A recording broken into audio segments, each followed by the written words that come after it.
বিয়ের নামে জীবনকে জাহান্নামে ঠেলে দেবেন না, বরং তার আগে জানুন কোন বৈশিষ্ট্যের নারী থেকে দূরে থাকা উচিত।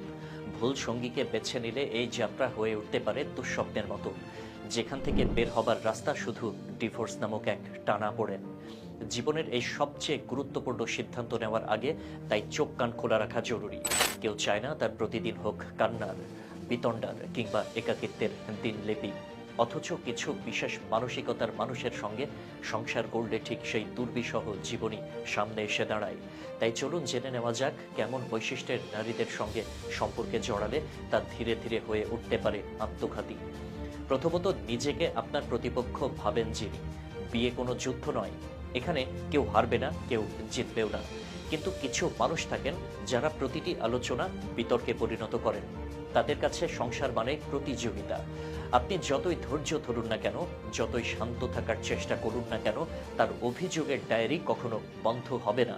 দ্বিতীয়ত, যিনি স্বাধীনতার নামে দায়িত্ব এড়িয়ে চলেন। একটি সম্পর্ক যতটা না ভালোবাসার, তার চেয়ে বেশি দায়িত্বের। কেউ যদি শুরুতেই বলে আমি কাউকে জবাবদিহি করব না, নিজের ইচ্ছা মতো চলবো, তাহলে বুঝে নেওয়া উচিত তার কাছে এই সম্পর্কটা গুরুত্বের নয়, বরং একটা সেলফ সার্ভিসিং ব্যাটেলফিল্ড। তৃতীয়ত, যিনি সামাজিক মিডিয়াকে নিজের ডায়েরি বানিয়ে ফেলেন।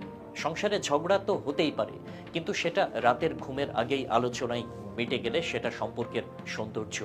কিন্তু কিছু মানুষ থাকেন যারা ঝগড়ার 5 মিনিট পরই সাম পিপল নেভার চেঞ্জেস লিখে ফেসবুকে আপলোড করেন। এতে শুধু সমস্যা ব্যক্তিগত থাকে না, বরং তা হয়ে যায় পাবলিক বিনোদনের খোরাক। চতুর্থত, যিনি রান্না না পারলেও শিখতে চান না। ঘর করার জন্য খাবারই একমাত্র বিষয় নয়, কিন্তু রান্না, যত্ন, সময় দেওয়া এসব একটা মানুষের দায়বদ্ধতার পরিচয়। কেউ যদি রান্না শেখাকে অপমানের চোখে দেখেন, তাহলে বোঝা যায় সংসারের সঙ্গে তার গভীর কোনো সংযোগ নেই। পঞ্চমত, নিজের পরিবারকেও সম্মান করেন না যিনি। একজন মেয়ে যদি তার মা বাবার সঙ্গেই রুক্ষভাবে কথা বলেন, শ্রদ্ধা না দেখান, তাহলে আপনি তার কাছ থেকে কিভাবে ভিন্ন কিছু আশা করবেন? যার নিজের শেকড়েই ভালোবাসা নেই, তার ডালে আপনি ফল ধরানোর আশা করবেন না। 6 নম্বর হচ্ছে পুরুষের প্রতি যার দৃষ্টিভঙ্গি নেতিবাচক। একটা লাইন, সব ছেলেই এক। এই একটি মানসিকতা যদি কারো মধ্যে থাকে, তাহলে তা নিশ্চিত করে বলে দেয় সম্পর্কটা একদিন ভেঙে পড়বে। কারণ ছোটখাটো ভুলেই তিনি আপনাকে শ্রেণীভুক্ত করে ফেলবেন। পুরুষ মানেই মন্দ, এই তত্ত্বে। 7 নম্বর হচ্ছে যিনি চায় সব চলবে তার মতো করে। সংসার হলো দুইজনের সম্মতির ভিত্তিতে তৈরি।